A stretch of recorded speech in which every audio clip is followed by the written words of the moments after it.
Namo Buddhaya, Bante. Ya, Namo Buddhaya. Dalam terminologi Buddhis kan ada banyak istilah untuk cinta. Ada yang disebut dengan metta, ada yang disebut dengan pema. Nah, bagaimana membedakan antara metta yang cinta yang universal tanpa nafsu dengan pema, Bante? Ya, jadi memang dalam Buddhis itu ada dua istilah, yaitu metta dengan pema. Sebenarnya kalau untuk istilah metta itu biasanya digunakan untuk hal yang positif. Tetapi istilah pema itu bisa dua-duanya. Terkadang digunakan secara positif, terkadang digunakan secara negatif. Nah, kalau secara positif, pema di sini juga mengacu kepada metta. Maka ada satu pernyataan dari Sang Buddha. Kalau kita bicara dengan orang lain, maka kita harus berbicara menggunakan kata-kata yang menimbulkan rasa bahagia. Hanta yang gamang, kana sukang pemaniang. Jadi menggunakan kata-kata yang masuk ke dalam hati, membahagiakan telinga, kana sukang, dan pemaniang yang dilandasi cinta kasih.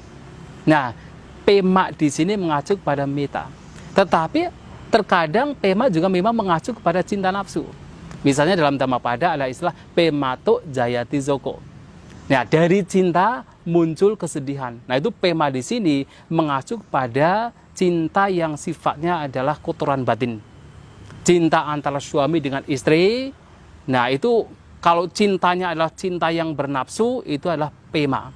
Nah, sedangkan metta di sini sebenarnya istilah metta itu berangkat dari kata mita, friendship. Jadi persahabatan. Jadi orang yang punya metta yang kita terjemahkan sebagai loving kindness, sebagai cinta kasih, itu lebih mengacu kepada semacam friendship, persahabatan. Jadi di sini metta di sini bukan semacam cinta yang ada nafsunya, tetapi lebih bagaimana seseorang memiliki rasa persahabatan. Dan persahabatan di sini ya itu diberikan kepada semua orang. Jadi tidak hanya sekadar kepada suami terhadap istri, kepada orang tua, kepada anak, tapi kepada semua makhluk. Ada rasa persahabatan. Maka di dalam kitab komentar, ya salah satunya ada Visuddhimagga. Nah, di sana dikatakan bahwa objek dari metta, ketika kita mengembangkan metta, objek dari metta awal yang harus kita gunakan adalah objek seseorang yang bahagia. Nah, jadi ketika kita melihat orang bahagia, muncullah rasa senang. Nah, senang yang sifatnya adalah persahabatan. Tetapi kalau karuna berbeda. Nah, kalau karuna itu objek yang harus kita gunakan dalam pengembangannya, awalnya harus menggunakan objek orang yang sedang menderita. Bukan orang bahagia. Karena ketika melihat orang yang sedang menderita, ada keinginan untuk menolong. Itu adalah karuna. Nah, metta di sini lebih kepada persahabatan. Ya, cinta kasih yang sifatnya persahabatan mita. Nah, tentu ini berbeda dengan cinta yang sifatnya nafsu, yang itu spesifik terhadap orang-orang tertentu. Yang di situ tentu ada tanha, ada nafsu keinginan. Jadi tetapi kalau di dalam metta itu kepada siapapun, tidak spesifik. Kepada siapapun memunculkan itu rasa persahabatan, memunculkan rasa cinta kasih yang tidak ada nafsu di situ, tidak ada kotoran batin di situ.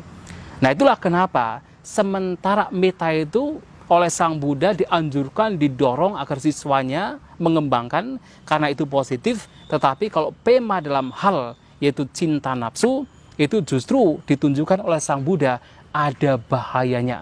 Pemato jayati soko. Dari cinta muncul kesedihan.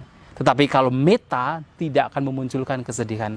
Karena ini tidak ada kotoran batin di sana. Itu perbedaannya.